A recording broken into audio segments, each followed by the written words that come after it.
depressão é uma questão muito complexa, né? A depressão, pra mim, não pra mim, mas do que eu sei, né? Ela é quase como uma ansiedade tonificada.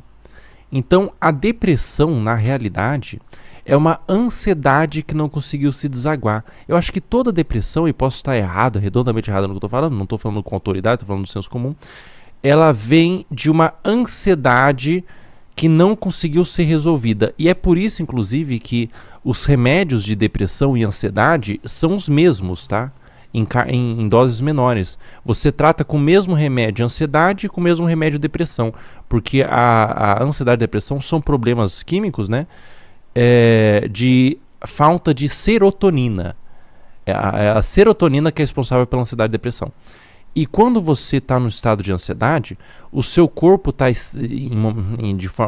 num momento estressor, num momento estressante, e quando você está estressante, quando você está num momento de estresse, o seu corpo ele para de produzir as coisas mais essenciais que você precisa para o bom funcionamento do seu cérebro, do seu corpo. Ele te coloca numa... Ele para de produzir as outras coisas que são importantes. Então assim, você já percebeu quando você está ansioso, a sua barriga fica meio zoada?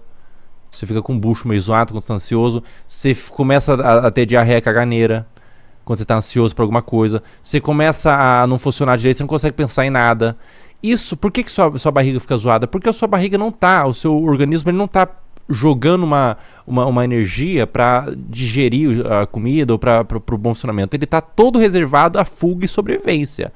Você está todo preparado para fugir e sobreviver. E quando você está num estado muito constante de ansiedade, o seu corpo simplesmente para de funcionar, os receptores de serotonina, os emissores de serotonina, eles começam a ter um mau funcionamento, e daí ele começa a simplesmente não produzir e nem captar.